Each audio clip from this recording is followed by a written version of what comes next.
Welcome to We Mean Business. I'm Steve Dorfman. Well, do you embrace honesty in the workplace? And if you said yes to that, but it's not always happening quite that way, then maybe this show is for you. Today we're with Stephen Gaffney, author of several books on honesty and a communication expert. Stephen, welcome to the show. Thanks for having me. You say that open, honest communication is the number one problem. It is. In business, in the workplace. Yeah. It is, because we're all liars. I know. Let's just start off with the truth. The truth is we all lie. There was a study done years ago that said 91% of people lie regularly. I actually think the other 9% in the study lied, because everybody lies. And people say to me, "Oh, I don't lie," and it's not me, it's them. But have you ever had somebody not tell you something and had you make a different decision, and you ask them, "Well, you didn't tell me," and they say, "Look, you never asked." Well, I call that the worst. Those are the worst kind of lies, and they impact business. Those are the lies of withholding. So the big problem isn't what people say. It's actually what they don't say to each other. So the key is to get that unsaid said. Mm-hmm. Yeah, that's one of your core messages, is that it's not what's being said. Yes. It's what's not being said. So why is there so much withholding? What's going on there? Well, the number one reason why people withhold is fear. Fear of retribution, fear it's going to hurt somebody's feelings, fear it's going to go on a list, fear that somebody will not let it go.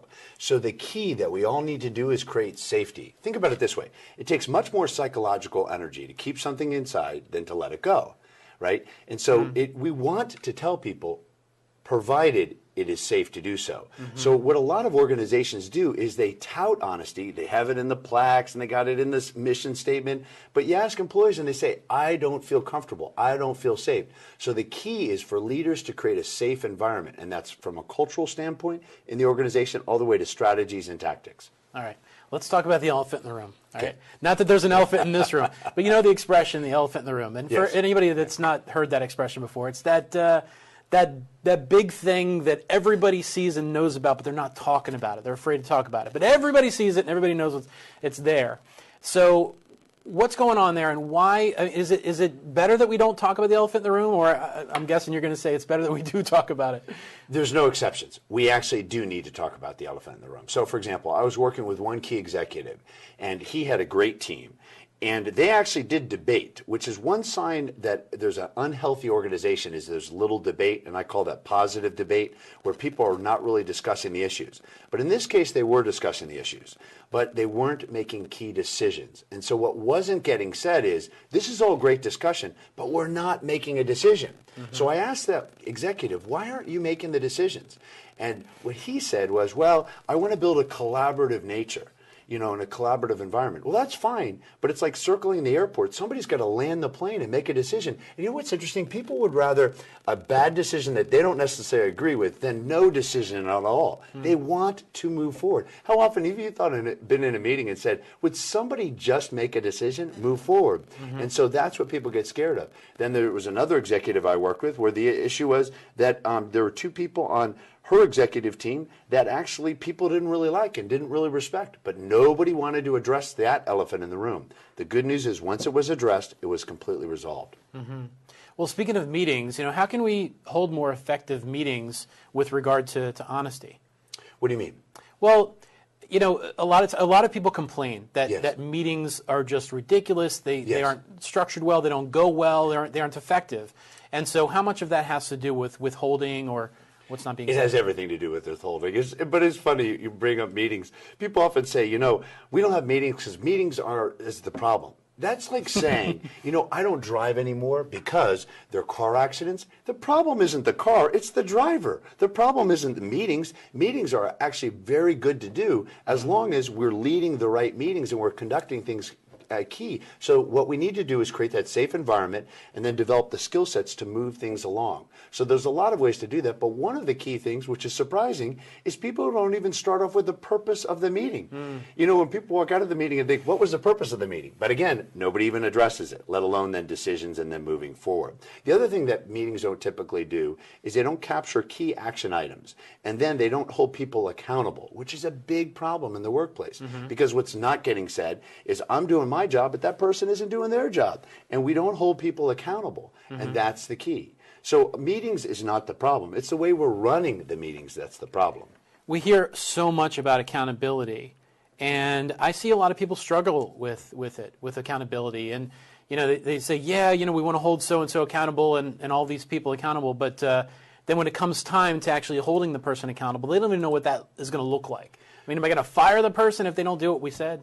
Yeah, they're uncomfortable. In fact, what I have noticed is, and this is really has been fascinating for the work I do, because it doesn't matter as high level as I work, often some of the top executives are afraid of confrontation. Now, you would think to get to that level, they would not be afraid, but they become afraid. They become afraid because what if that person causes an HR issue? What if that person has a great relationship with the customer and we lose that person? What if it messes up the team dynamics? So they don't address the issue. But here's the good news. The good news is with specific strategies, and we can go through this, you can actually confront the person, address the issue, and resolve it so the person doesn't have to leave. Because what I've also found, which is so fascinating, is when I'm on the other side and I'll ask the person, well, how do you think you're doing in your job? They think that things are going well because nobody's told them the truth. You can't fix a problem that nobody tells you about. Yeah. And that goes to that getting the unsaid said that I was saying earlier. So often you hear executives talk about their quarterly or annual reviews yes. that are taking place with employees. And it sounds like maybe you're recommending that this isn't something that we schedule so infrequently or have a schedule for at all. If you want open, honest communication, then these types of reviews have to happen in real time, yeah? Absolutely. It's so amazing how people do not like, performance reviews. And the reason is because they haven't been telling the truth to the employee. So they, of course, are afraid. Here's the sign that you have excellent communication. You should never be worried about a performance review. Why? Because you've said everything before that performance review. You've given all the feedback so that person has a chance to correct it. This issue, and you can tell I'm very passionate about this because what breaks down relationships at work and even at home is what people don't say to each other. I mean, how often have you thought, if they had just told me, I would have corrected the problem? Or how about somebody who's upset with you, but they don't tell you, they tell everybody else? So my point is, whether it's a performance review or whatever, we have to look at, are we waiting to tell that feedback and when it's too late or when it's very uncomfortable? And why aren't we catching it when it's small before it becomes a big issue? I have to say it's a really interesting niche. I don't know anybody else that has carved this niche for themselves. How did you get into this? Actually, by accident. So I was an agent for film and radio commercial directors, photographers, graphic designers, basically. And so I started to do these seminars on the side for photographers, and then my partner, my business partner, she wanted the business for herself. So I then started to do more focused seminars, and one day a graphic designer sat there and watched me do a session, and she went home and told her husband, who worked for IBM, and that's how I got my first corporate start. Cool. Was with IBM, and I started big. And but what was interesting is that I had to learn how to market and do all those things that are important to building a business. But I came from the business side, which you can probably tell in the way I'm speaking. I'm not upset about academics, and I'm not saying that that's bad, but the key is we got to translate the academics, what we know kind of conceptually, into what's going to make a difference in the workplace. And that's really my specialty. Mm-hmm. So oftentimes you'll hear a business owner or a CEO say that their people don't speak up in meetings, right? So at the end of the meeting, they'll say, does anyone have anything to add? And there's crickets, and they wonder what's going on there. What's going on there? Well, here's the problem. A lot of meetings are briefing meetings. And people say, okay, you brief, then you brief, then you brief. And then we might have a little discussion. Anybody have any questions? And then we move forward. And people are like, why didn't we do the briefings ahead of time? A good meeting should have a healthy debate. So if somebody's, listening to us and they're saying, how do I know that I have a good meeting? The key is, are you having a positive debate? In other words, is there a healthy discussion? And if there isn't, why are you calling all these people together? Because the reality is we've all attended meetings that are droning on with just briefing after briefing after briefing. I do a lot of keynotes and speeches, and I attend these offsites and these conferences, and it's presentation after presentation after presentation, and nobody has a discussion, and yet people are clamoring to hear different ideas and to discuss and to network. So the key is in meetings is having that healthy debate. And there's two other keys in a meeting as well, as far as to decide the health of an organization that I can go to as well, if you want. Yeah, please. Okay, so the first thing that we want to make sure in any healthy discussion, meeting, or organization is having positive debate. So let me talk a little bit more about that. It's not just the discussion, it's that it moves forward. Have you ever had somebody say to you, well, I'm just giving you feedback. You don't like it? Okay. Right. You're thinking, well, the problem isn't that you're giving me feedback. The problem is you don't have any ideas moving forward. We can all be critical. Right. But the question is, do we have something to suggest? So that deals with the second point. The second point is forwarding resolution. I'm not a big fan of, well, let's just agree to disagree. Really? We had a meeting and that's all we accomplished? The key is to make a decision that moves forward. Yeah. Maybe not a big decision, but something that moves the ball forward. And the third area that creates that I look for in a healthy organization, a healthy meeting, or a healthy relationship is unsolicited ideas. What I mean by that is people spontaneously give you ideas. It's one thing if I say, hey, Steve, do you have any ideas for me?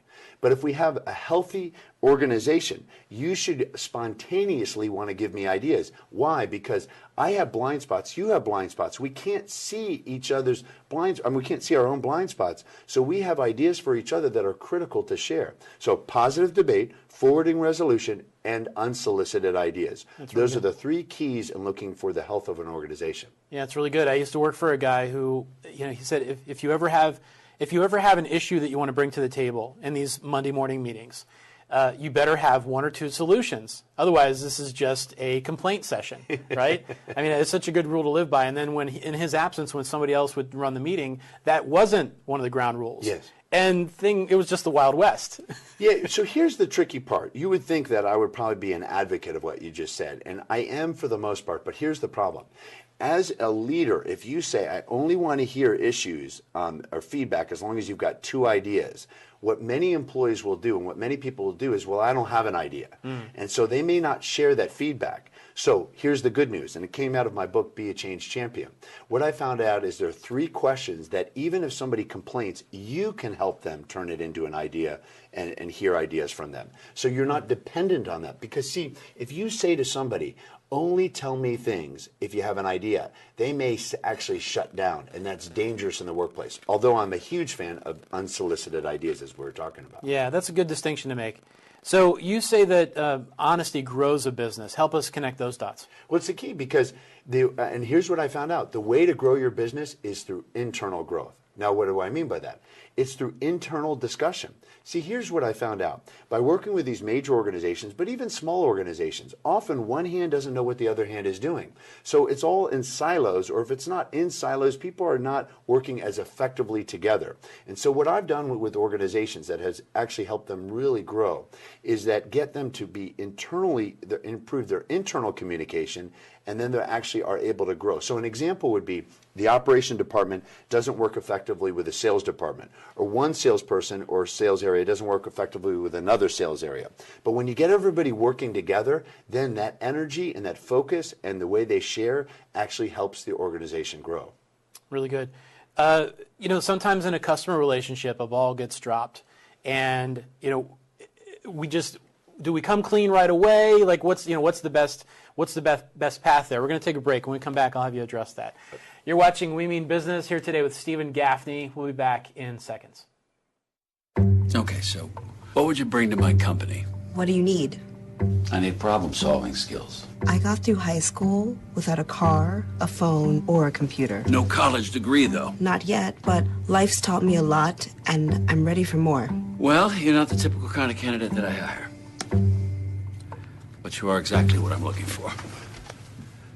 Your company could be missing out on the candidates it needs most. Learn how to find a great pool of untapped talent at gradsoflife.org. Welcome back to We Mean Business. I'm Steve Dorfman, and today we're talking about embracing honesty in the workplace. We're here with communication expert and the author of several books on honesty in the workplace, Stephen Gaffney. So let's talk about customer relationships for a moment.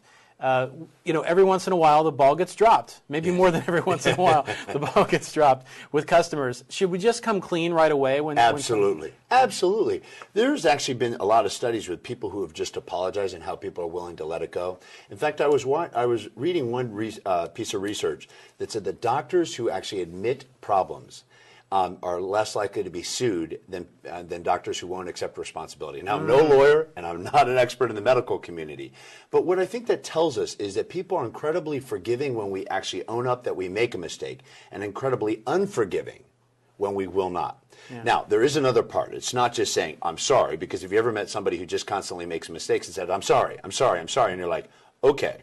But and that deals with step number 2. We have to talk about what we've learned and what we're going to do moving forward, so that somebody feels comfortable that it's not just going to happen again. Because the reason why we lose trust in people is, 1, they don't tell us the truth, or 2, if they actually do say that they made a mistake, they don't tell us how it's going to get corrected, and then we're a little bit nervous. I think this is going to happen again, and then we start micromanaging, and then of course everything goes downhill from there. Well, when it comes to apologizing, I'm finding that people have a really tough time with it, especially the youngest generation in the workplace. I don't know, I'm just seeing this. I hate to generalize, but I'm going to. It seems that millennials especially have a tough time apologizing when something doesn't go well, or they need to own up to something or take responsibility for it. Is that because they're looking at this mistake as maybe guilt, blame, fault, or shame rather than just responsibility? What's going on there? Well, see, I don't have the same experiences with millennials. And in fact, we have an intern in our office. She's 18 and she makes mistakes. She immediately admits it and actually corrects it. And so my experience of people at all ages is actually really good. But what I do think is that people inherently do have a problem admitting mistakes as a whole. I don't know if it's so generational. I think it's what it is as a human being. Because we're afraid that when we admit fault, that actually things are going to go downhill. But just think about this. Right now in your life, there are probably people that you might be upset with, and I don't know. I don't have any secret knowledge. But and you might be thinking, if they just said, "I'm sorry, I made a mistake," you would let it go, or at least be able to talk to them and move it forward. But people won't say, "I'm sorry," and they don't make a mistake. So I don't experience it as a generation thing. I experience it as a human being type of thing. Yeah, that's fair. So let's say you have an employee that has this track record of dishonesty, right? What do you do in that situation? I mean, if somebody is it's just the way they're hardwired. They tell you that things are going to be different moving forward, but you just don't see any progress. Well, first problem is, why did we hire that person? And I think we have to look at the hiring procedures, because turnover is a huge cost. It takes 25 to 1 to 2 times somebody's salary to replace an employee. So that's a big, huge issue, and I predict it's going to be a worse issue as the economy gets better and the best people who can leave will leave. But let's go back to that dishonest employee. I think we need to look at our hiring procedures. So I work with HR and executives about designing. There's certain questions that can help you uncover what kind of character the person is. Now, we've all seen these tests, and some of them work and some of them don't. But what I found is situational questions are really key. Let me give you an example. If in the interview I say, "Do you believe in honesty?" people are going to say yes. "Do you want honesty?" Yes. If I say, "Okay, well, tell me a time when you disagreed with your boss and how you handled it," now you're going to really hear. Because somebody who's very honest and upfront, the correct answer would be, "Well, I disagreed in this situation," and they tell you specifically, and then they said, "I was upfront with my boss, we had a discussion, and it either got resolved or I decided to do it a different way that was more agreeable to my boss." But the key is, what we're looking for is, did they voice those types of concerns? So I know that we could take it from an ethics point of view, but I actually think the biggest problem is that people come into the workforce and because of past situations of fear, they actually are not the most upfront type of person, but we can find that out through a lot of situational questions. That's the key, situational questions. Yeah, really good. I don't think enough of those are being asked in interviews. So a lot of people like this to begin with this expression, "To be honest with you," ...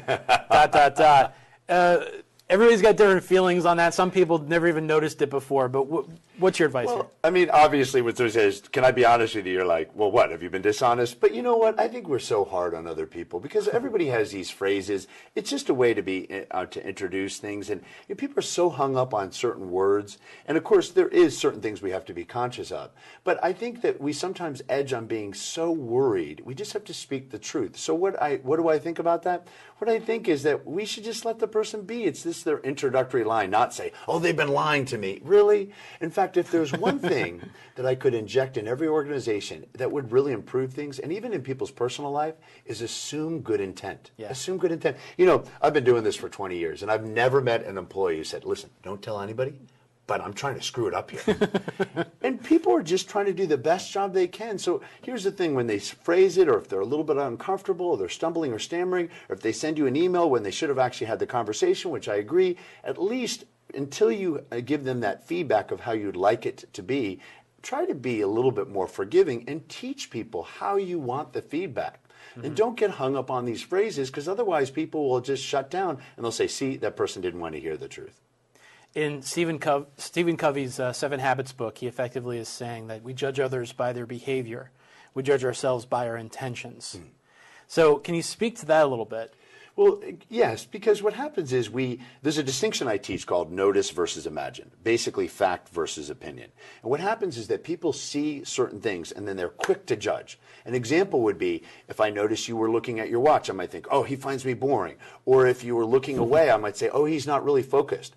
Well, that may be. But it may be other things. For example, you may just want to know what time it is. You might just be looking away because you're kind of collecting your thoughts for a moment. Who knows why? But again, people are so unforgiving and they think they know. And so what I developed is an exercise that can prove and does prove to people that 50 to 70% of what they think about on a daily basis is incorrect. 50 to 70%. In other words, I can prove and do constantly prove to organizations that we are more likely wrong than we are right. About our assumptions. Yeah, about our assumptions. But here's the good news. When we go through this exercise and they experience this, the aha moment happens that, you know what, I'm not always right. I need to engage. So one of the reasons why people don't engage with each other is because they think they know, when the reality is we don't know. Who knows why that person's looking at their watch? I'm not saying ignore these signs. I'm saying we need to check in. But the reason why we don't check in is because people think they are right, when in the reality is they're often wrong. And that's good news because that's how we develop to have great relationships. You said notice, imagine. Can you? Yes. Yeah. Can you tell us a little bit more about Well, that? the notice and imagine comes from Gestalt therapy, right? And so it's the idea of notice is the facts of the situation. Imagine is all of our thoughts, opinions, and evaluation. So, for example, I could notice that you have a suit coat on. I imagine that it's very important wear for this type of interview. Okay, I could notice that your hair stops above your ears. I could imagine that you were in the military at one time. Now, as we go through it, you're going to want to give me feedback, right? But when I do this exercise, one of the key points is I tell the person you cannot give feedback. And then we debrief afterwards, and I say the reason why I don't want you to give feedback is because the reality is we don't get a chance to give feedback because people don't tell us this. And you can't correct the problem if somebody doesn't tell you. And then the aha moment also happens where people say, wow, if we shared more of these ideas, what's in our head, then we could actually correct it. So what happens is that people judge their boss, they judge their employees, they judge all kinds of behaviors, and they think they know, when the reality is they don't know. And again, it goes back to being way more forgiving and just talk to people, engage, and check in with each other.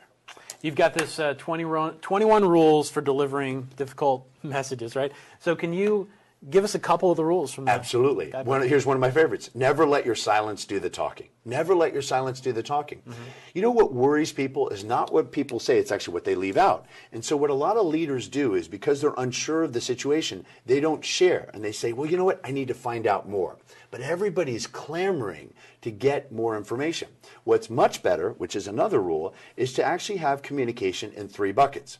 Here's what I know, here's what I don't know, and there are some things that I can't tell you. Honor that. I mean, have you ever had somebody tell you something and you can tell they're holding back? And if they just said to you, there's some things I can't say to keep it confidential, you would let it go. But they act like they're sharing everything. So one of the rules is to use those buckets. Another rule, as I mentioned earlier, is to never let your silence do the talking. Just think about it this way.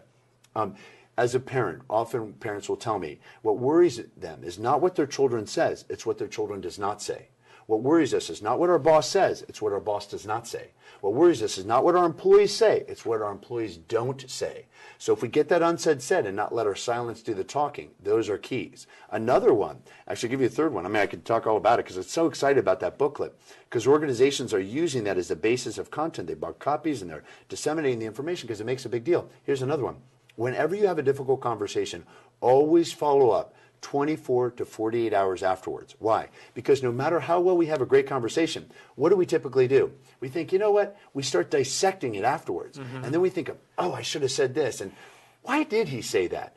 But we think, it went well, so I don't want to have that conversation. But that's actually the worst thing we can do because that will build up other issues. What we need to do is check in and say, hey, Steve, so we had that conversation yesterday.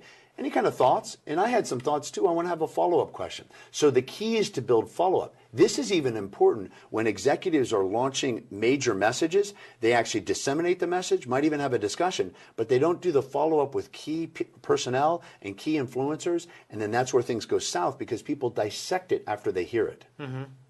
Really good. You say that that tone has 5 times more impact than the words that we use. Yes. It's amazing because people often say, I didn't say anything wrong. I said, yeah, well, you didn't say anything wrong. It was your tone, right? And so here's the thing I found out is that people are lousy actors and actresses. And so what we think often bleeds out with what we say, and it comes out with the wrong tone. I had a lady in a course of mine. She said, are you going to talk about how to change your tone? I said, well, what's going on? She said, people say that I sound like I'm mad. I said, well, are you mad? She goes, oh, yeah, I'm furious. Well, she sounded mad because she was mad. I had a manager at the government, at the EPA, and she said, I'm having problems with my staff. I said, well, what do you think of your staff? She goes, I think they're stupid. Well, no wonder she can't manage and lead her staff because they're picking up that message. People don't know exactly what somebody's thinking, but they can tell the tone. Can't you tell when somebody doesn't respect you or says something with just an off tone? So tone is 5 times the impact of the words we say. So the way to impact tone is actually to change your mindset, which is something else I discovered. You can't just give people skill sets. You have to change their mindset. Because if they just learn a bunch of tactics, but they don't change how they think, it won't change what they do. So what's critical in the work I do is actually changing mindsets and then giving the skill sets. What should we be doing? I mean, let's talk culture for a moment, right? What should we be doing to foster a culture of honesty? I mean, there must be a few things that we need to... What's step one? Well, there's a lot. So the most important part is to create a safe environment. Mm-hmm. And then what's most important in that is actually how leaders operate. They set the tone in the organization. For example, some leaders say, listen, we love honesty. We want to hear feedback. Then they get feedback they don't like and they flip out. They get upset. And quickly everybody says, oh, I'm not going to share.